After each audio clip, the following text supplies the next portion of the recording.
8.13 का जो फिगर कह रहा है वो है इस तरह का एक ट्रायंगल दिया हुआ है आपके पास, ठीक है। और ये है P, ये है Q और ये है R। कह रहा है PQ दिया हुआ है 12 सेंटीमीटर और ये दिया है 13 सेंटीमीटर, ठीक है। और एक चीज इसमें ध्यान दो, यहाँ पे इस तरह का सिंबल बना है जिसको हम कहते हैं 90 डिग्री। क्लियर है? तो क्वेश्चन आपसे मांग क्या रहा है, कह रहा है भैया इसका वैल्यू बताइए 10P माइनस कॉट R का, ठीक है। तो पहले मैंने क्या बोला, जब भी तीनों साइड हो सबसे पहले तीनों साइड पता कर लीजिए, ठीक है। याद आया? तो ये है कर्ण और ये हो गया। अब हमको ये नहीं पता है कि ये लंब है या आधार है। अगर इसको मानेंगे न्यून कोण तो ये लंब हो जाएगा, और इसको मानेंगे न्यून कोण तो ये लंब हो जाएगा, और इसको मानेंगे तो ये आधार हो गया, इसको मानेंगे तो ये आधार हो गया। पता है ना?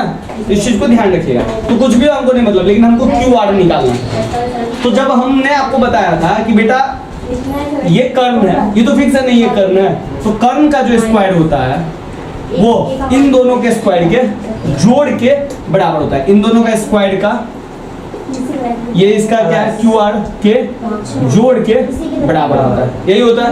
अब हमको किसका मान निकालना है, क्यू आर। तो क्या करेंगे, पी क्यू को इधर भेजेंगे तो क्या आ जाएगा, P R square minus P Q square बराबर क्या आएगा, क्यू आर स्क्वायर है। इसमें से स्क्वायर हटेगा तो इसमें क्या चल जाएगा, रूट। तो सिंपल है, क्यू आर बराबर हम कौन सा फॉर्मूला लगाएंगे, root under P R square minus P Q square. आप लोग कुछ ज्यादा ही हल्ला कर रहे हैं, थोड़ा सा समझ जाइए। पी आर का मान कितना है, पी आर का मान है 13, तो 13 का स्क्वायर, पी क्यू का मान कितना है 12 का स्क्वायर। तो 13 का स्क्वायर कितना हो गया 169, 12 का स्क्वायर 144, 169 में से 144 घटेगा तो आएगा 25। 25 का स्क्वायर रूट कितना होता है 5, यानी कि इसका वैल्यू कितना निकल गया 5। क्लियर है?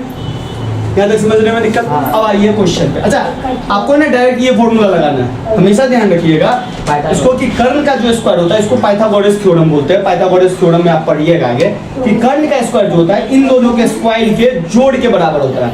तो कर्ण का स्क्वायर इन दोनों के स्क्वायर के जोड़ के बराबर है। तो ध्यान रखिएगा कि कर्ण के अलावा जो भी होगा वो कर्ण के स्क्वायर में से घट जाएगा। जैसे अगर हमको इसका मान निकालना है तो कर्ण का स्क्वायर लेंगे, इसमें से इसके स्क्वायर को घटा देंगे। बात समझे? यही किया है ना, कर्ण के स्क्वायर में से घटा दिए, और इसको निकालना है तो कर्ण के स्क्वायर में से इसके स्क्वायर को घटा देंगे, रूट अंडर चढ़ा देंगे, खत्म। अब देखिए मान किसका निकालना है, 10p माइनस कॉट r।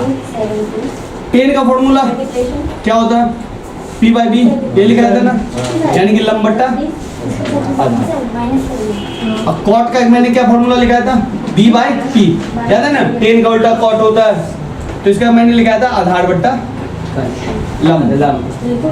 अब देखिए 10 का लिखा था p बट्टा b और कॉट का लिखा था b बट्टा p। अब ध्यान रखिए कि लंब बट्टा आधार, सबसे पहले हमको तो लंब और आधार में चेंजेबल है कि नहीं है। तो ध्यान रखिएगा कि लंब जो है ये किसके लिए पूछ रहा है, p के लिए। p कौन है, ये, और इसके लिए लंब कौन हो जाएगा, ये हो जाएगा।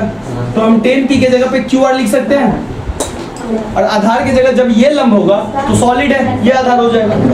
तो आधार क्या हो जाएगा, pq होगा। कर्ण कभी नहीं बदलेगा, 90 डिग्री बस लंब और आधार में चेंजेबल होगा बस। हाँ, कॉट r के लिए देखते हैं, r के लिए ये है तो लंब कौन हो जाएगा, ये, और आधार कौन हो जाएगा, ये। तो इसका क्या होगा, कॉट का क्या फॉर्मूला था, आधार, तो आधार होगा qr, और लंब क्या है pq।